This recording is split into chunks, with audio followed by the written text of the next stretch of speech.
Hello, good morning po mga Inday at nandito na naman ang inyong Inday Jessie at sa ngayong araw po ay mayroon pa akong naisipang gawin na craft dahil ngayong araw po ay birthday ni Daddy, so gagawa tayo ng a little masterpiece para sa kanyang gift. So bumili tayo ng kanyang regalo at andito yon. So yung gagawin ko dito ay mayroon akong nakitang isang parang tutorial na nagustuhan ko sa TikTok at ito po ay Pinoy din yung yung creator, yung content creator nito at isa po silang florista sa Saudi Arabia. So I've been watching them every day and I have this kind of ideas na gagawin natin dito. So i-try natin ngayon at kung nakita nyo, mayroon po tayo mga craft dito sa likod. Yung mga wrapper, mayroon po tayong mga flowers. Pero yung flowers na binili ko po ay, ano lang ito, yung, yung fake one. Hindi ako bumili ng, ng fresh one kasi pag fresh one ay mabilis siyang malanta. So, ito yung gagawin ko, yung mga fake ones at para naman sa ganun kasi first time natin gagawin ito. So, we need some more, memorable experience on our first DIY craft about pagbabalot ng mga regalo. Kung nandyan tayo sa Pilipinas, yung ginagawa natin ay ganito lang, bibili tayo ng gift wrapper, tsaka yung box, tsaka yung talian natin ng ribbon. Pero sa ngayon, medyo ibahin natin dahil sa nakita nating mga magagaling na mga florista sa Saudi Arabia na mga Pinoy din. Pero bago ang lahat, mag-umpisa tayo sa pindot ng subscribe button at huwag kalimutan pong i-share yung ating video sa ngayon at mag-comment po below para sa ganun ay malalaman ko rin kung yung mayroon kayong mga bagong ideya na gagawin din natin. So, i-try natin yan kung mayroon po kayong mag-comment below. At sa ngayon, ang gagawin ko po ay ano lang to, yung mga kumbaga kung ano lang nung nakita ko mga craft dito. So, ito po ay box ng Amazon na in-order ko. Ito yung laman. So, wag nating itapon ito. Mayroon tayong gagawin dito na parang base para sa ganun naman ay makasave tayo sa environment. Okay? So, bago ang lahat, nandito na yung mga materials natin. Bumili din ako nito ng wire to. Actually, para to sa sa red. Pero ito yung naisipan kong gawin. Mayroon din tayong floral foam. Bumili ako ng dalawa. Tapos, may gift tayo dito. Gift wrapper. Bumili din ako ng some candies dahil idagdag natin dito mamaya. Tapos itong mga flowers natin, ito yung ginamit ko dahil ito po yung kulay na gusto niya. So, imimix natin yan, pero hindi niya alam ito. At umpisahan na natin. Okay? So, yung una kong gagawin ay i-prepare muna natin yung ating box. At bumili din pala ako nito ng foam, parang board foam siya. So, yung gagawin natin ay isukat natin yung laki dito at ipasok natin sa loob para medyo matibay-tibay siya. But don't worry, mayroon po tayong gagawin dito na hindi makita itong mga sticker or iba pang mga nakasulat dito to make sure that, medyo classy din siya pero nakapag-save tayo ng pera. Okay?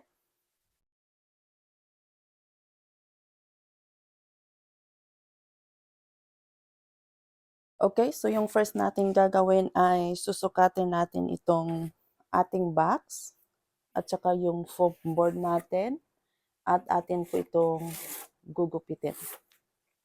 So ito lang yung laki ng ating box. Yeah, so kasya siya at atin na po siyang gugupitin. First time natin gumawa nito. So, let's try if maganda siya. Oops.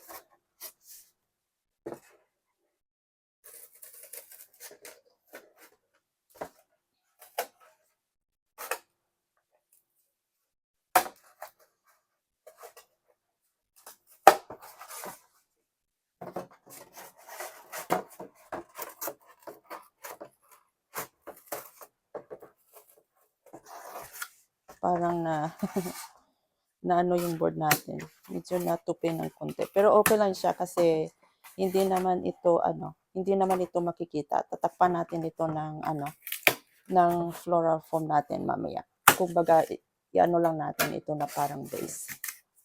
Okay. Ayan. Ayan na siya. Then, ipasok natin dito sa loob. So, ayan lang. Madali lang ito. Oops. Parang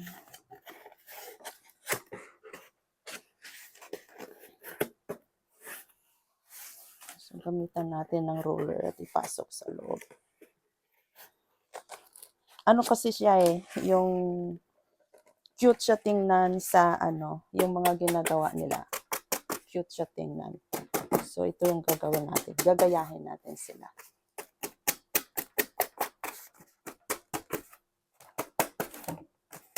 Na-amaze kasi ako sa kanilang mga ginagawa, pero yung sa kanila po ay yung ginagamit nilang mga bulaklak ay yung mga fresh flowers.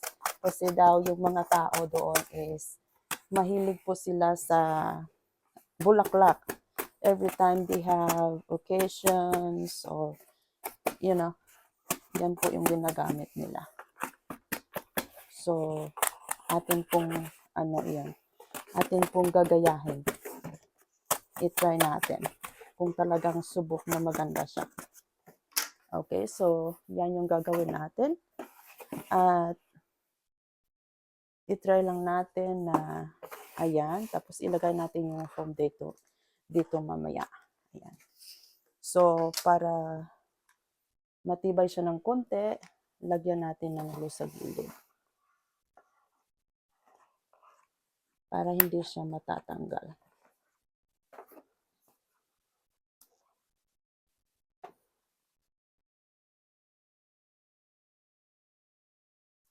Ayan.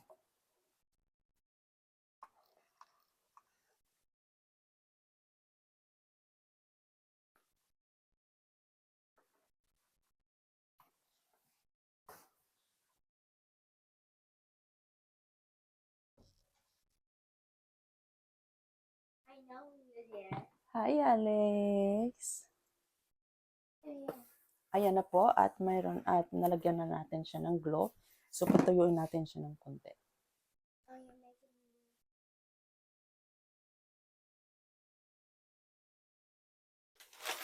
Now, ang susunod natin gagawin ay babalutin natin siya ng papel na ito.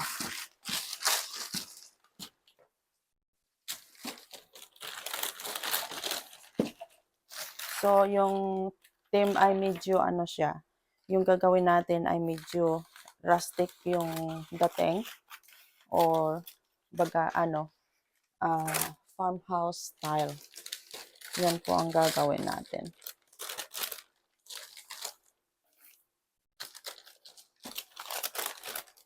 Okay, yung parang ganun. Para mabalot siya sa loob. So, ilagay natin siya sa gitna.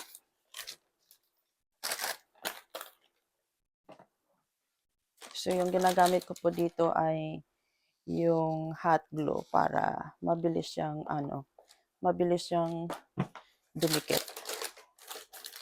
Mas maganda kasi pag hot glue yung gagamitin natin.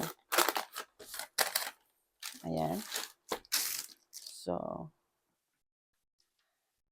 at dito sa kabila, lagyan natin ng hot glue.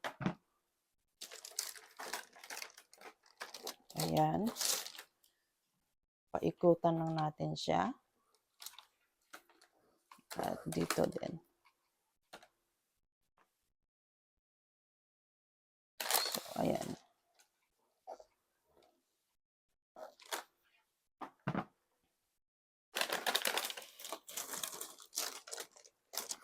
Ayan. At dito din sa kabila. Oops. Ayan.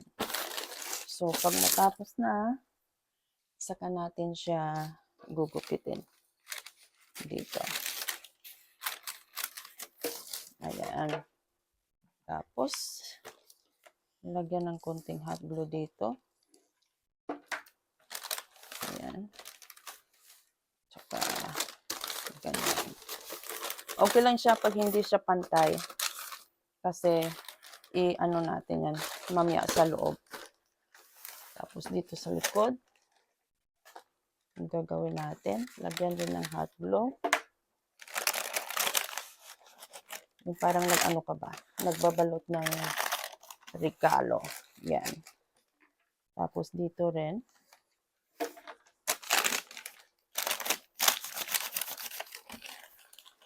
At iayusin natin siya ng konti.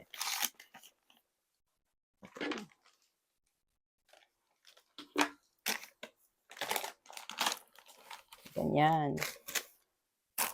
Tapos,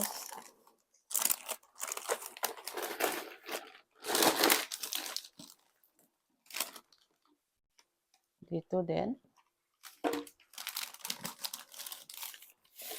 At dito sa kabila. Ayan. Medyo kapos siya ng konti pero okay lang yan kasi nasa baba naman siya. Tapos ito, i-ano natin siya. I-fold natin papasok sa loob.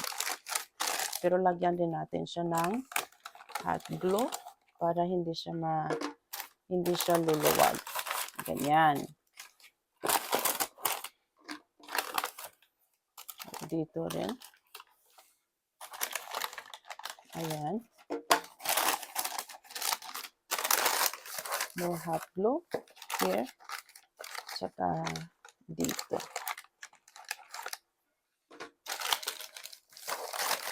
Ayan. Ganyan lang yan mga inday.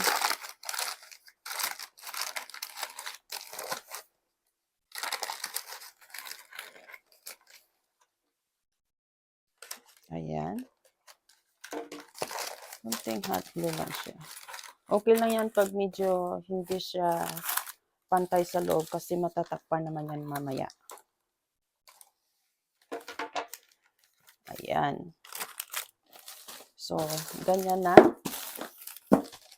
Then, yung susunod nating gagawin ay oops, nahulog. Itong type ng wrapper. Ito yung ano natin. Ilagay natin sa panlabas. Ganyan.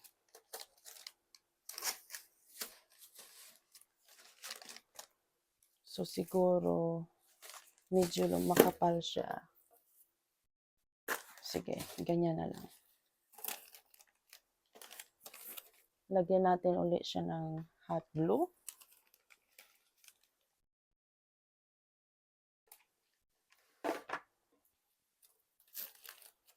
Ayan. Medyo, pag hindi kayo sanay gumamit ng hot glue, medyo ingat lang konti kasi didikit sa inyong mga kamay. Pero pag sanay na kayo, alam nyo naman, mainit. So, ingat na ng konti. At as a reminder, huwag pababayaan na yung mga bata ay makakahawak nito dahil siguradong mapapaso sila. So, just need some parental guidance if gagawa kayo ng mga project ng inyong mga anak o mga kapatid para iwas sa disgrasya. So, ayan. Patapos na. Maganda siya tingnan. Ganon. At atin po siyang gugupitin yung excess ng ating wrapper. Actually, ito po ay hindi ko ito binili. Isa rin 'to sa mga sa mga, nakuha ko sa mga in-order ko online sa Amazon na instead of bubble wrap, ito po yung nilalagay nila. Ayan. Gupitin natin siya ng konti kasi medyo mahaba.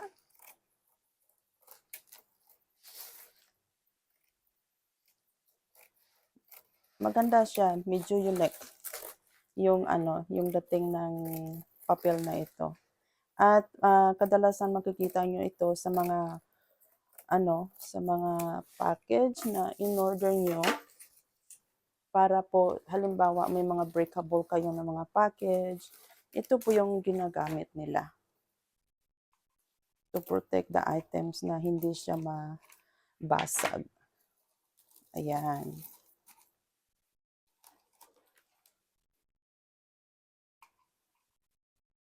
Kung ayaw yung tawag dito na ilagay dito sa baba, okay din siya.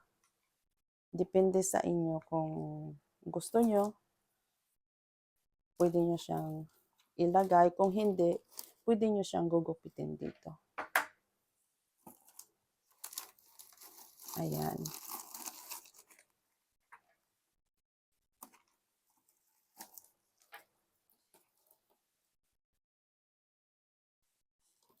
Hot glue lang ng hot glue. Para maganda siya. Ayan.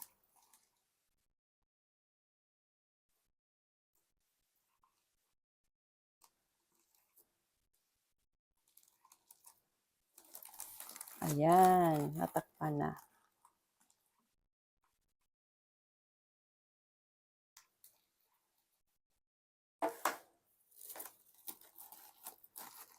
It's very nice. Ganyan. At dito din sa loob. Ipagano natin siya.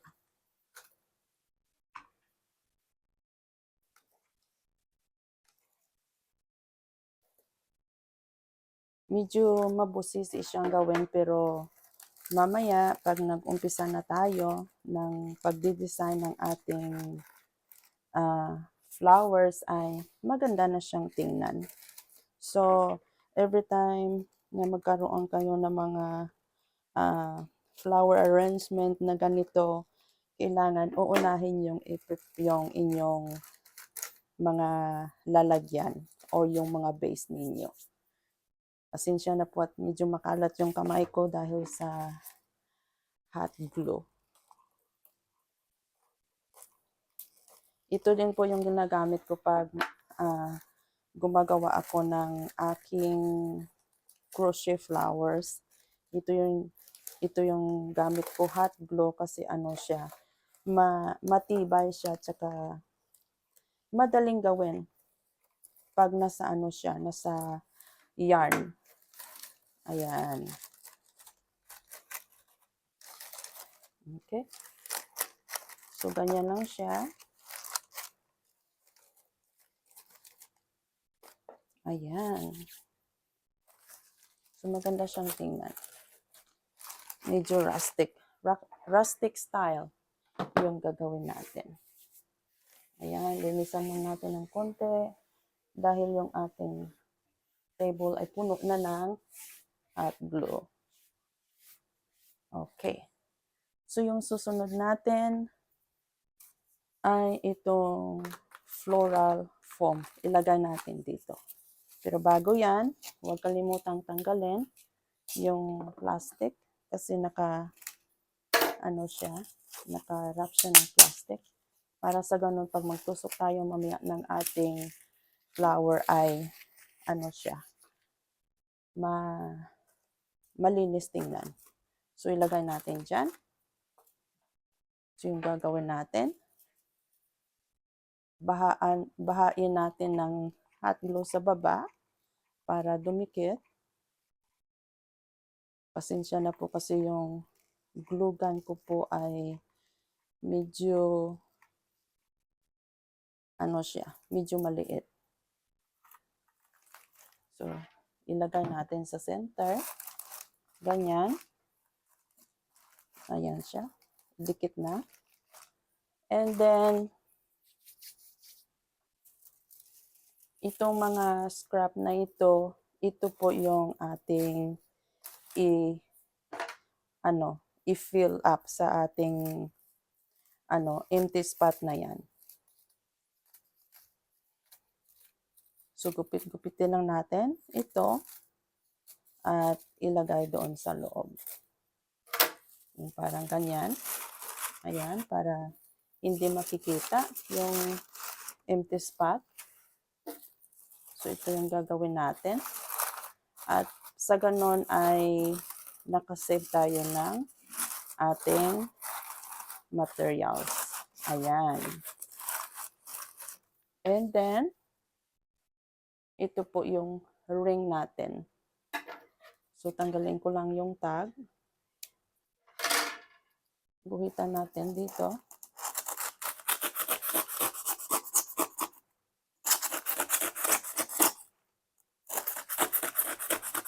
Ayan.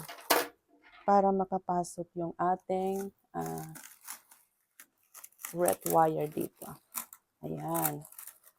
At siguraduhin lang natin na nakaano siya.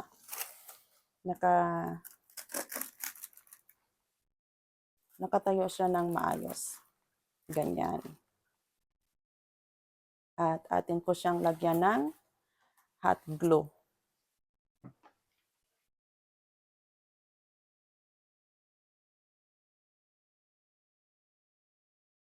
Okay, so habang pinapatuyo natin yung ating base ay gagawin natin itong ating candy dito.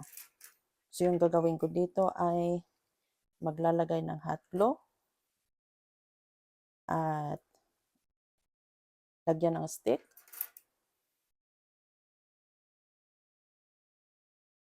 Ayan.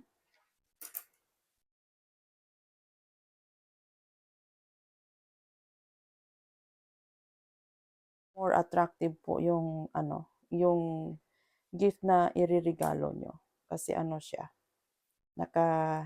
nakalabas yung regalo. Parang ganon. So, patuyuin natin siya. Oops. Patuyuin din natin ito, yung mga candy natin. Lagay natin dito sa gilid. At iwasan pong dumikit isa-isa yung candy ninyo. Ayan. At dito rin sa kabila. Ayan. So, habang pinapatuyo natin yan, ay ito naman po ang ating irarap. So, para matakpan yan, yung gagawin ko dito ay balutin natin siya ng kulay puti. So, medyo malapad itong ating wrapper. Gawin ko siyang plain white. Kasi, boy. Pag pag mga bata, pwede nyo siyang irarap ng mayroong mga pambata na design. Pero si daddy, kaya gawin na lang natin siyang plain white. Ayan. Tapos, babalutin. Lagyan natin siya ng konting design. Ganun.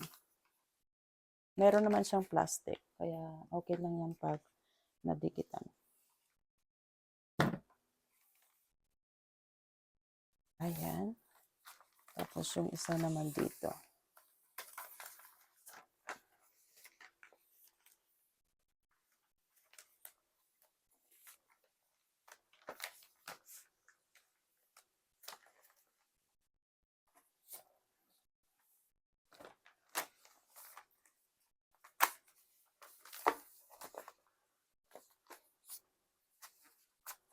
make sure na ano siya, sagad siya para mamaya pag nilagyan natin ng stick ay ano siya,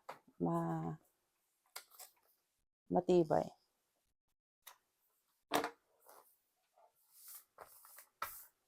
Ayan.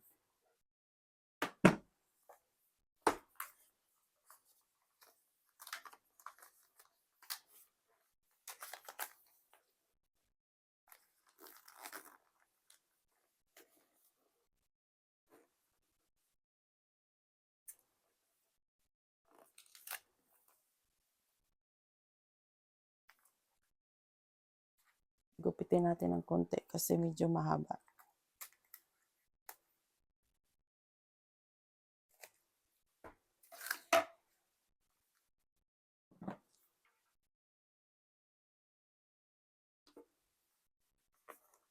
Ayan. Tapos hot glue.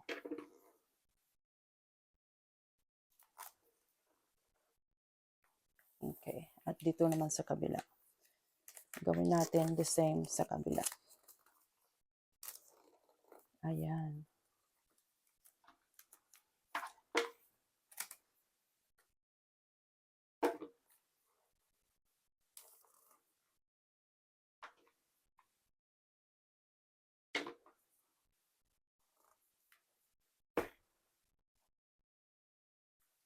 Tapos, lagyan natin siya ng ribbon.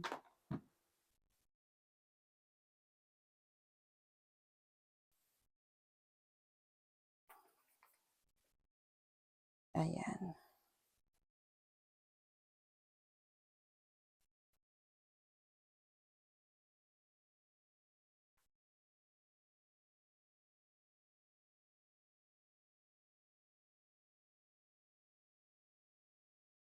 Okay. Ayan na. So, ito yung ating stick at lagyan natin dito.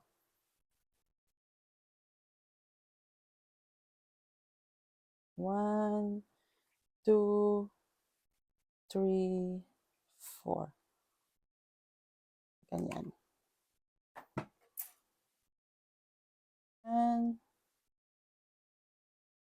At dito sa kabila.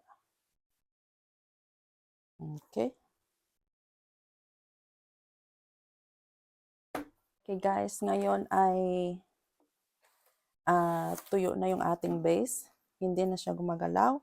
Yung una nating gagawin ay ipasok dito yung ating regalo.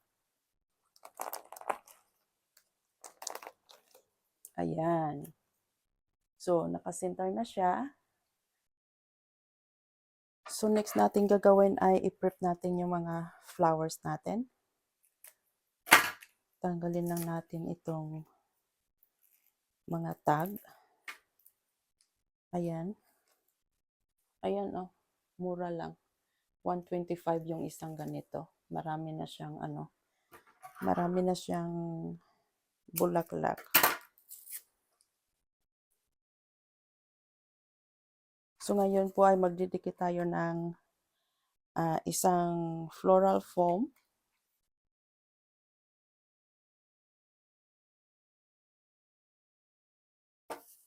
Ayan, idikit natin dito. So now, tuyo na yung ating glue dito. At tayo po ay mag-uumpisa ng mag-design. So ito yung una natin gagawin.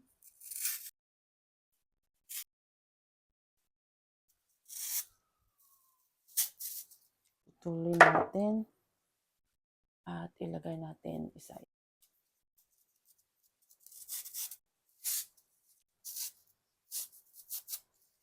Kahit saan pwede natin ilagay ito. Ayan. Or dito sa taas. I-balance lang natin yung ating pag-decorate. Tapos, ito yung roses. Tapos, or eksian natin ng konti. Lagay natin dyan. Dito. para matakpan natin yung ano, yung floral foam. Okay? At dito sa kabila. Ayan, tapos yung ating roses.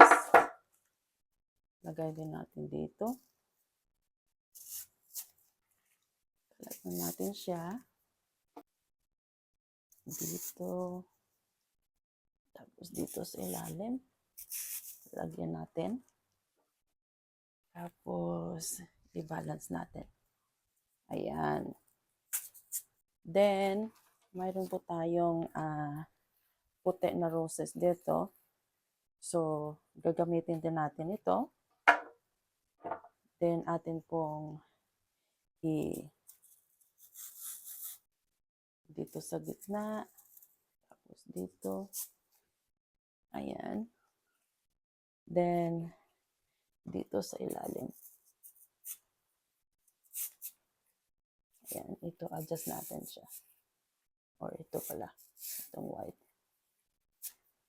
Ayan. Then, dito yung purple. O, diba? Ayan na mga guys. Ayan. So, maganda na siya. Ayan. Okay, pakita natin ng konti. Ayan. Okay. So, yung gagawin natin sa susunod ay yung dito sa baba. Okay, yung susunod natin gagawin ay dito sa baba. Maglagay tayo nito. Dito sa baba.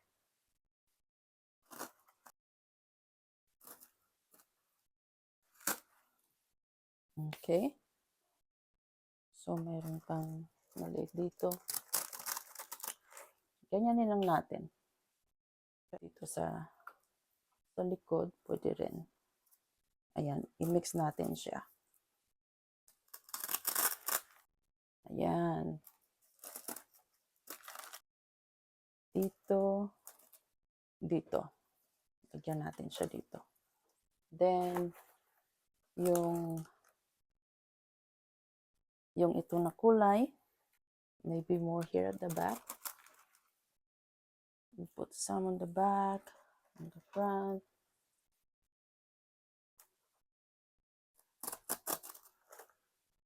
Okay. I-balance lang natin. I-balance lang. Para hindi siya hindi siya pangit tingnan if one-sided lang siya. More dito. Yung tip dito ay uunahin muna natin yung background, right?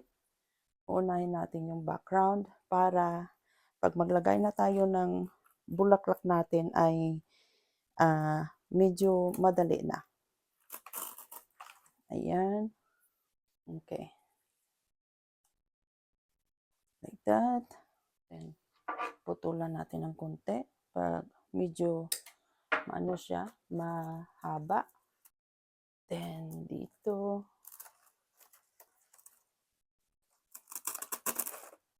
Then, yung isa dito sa taas. Ganyan lang kasimple mga guys. Mga inday. Ganyan lang. Then, i-mix natin siya ng purple. Unahin natin yung medyo dark. Ayan. Lagay dito. Then, dito sa kabila. Lagyan natin. Dito. Then, mayroon pang isa. Yung mataas. Ayan. At mayroon pang isa. Lagyan natin siya dito. Then, yung puti.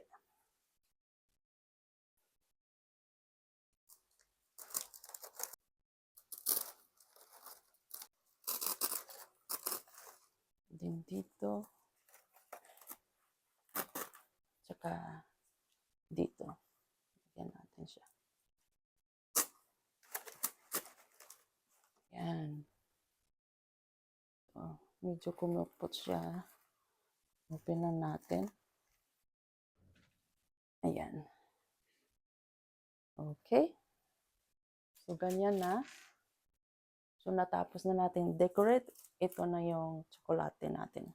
Yung chocolate candies natin. Ilagay natin dito.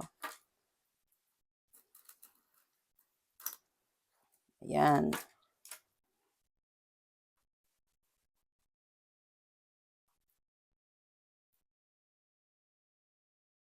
Okay.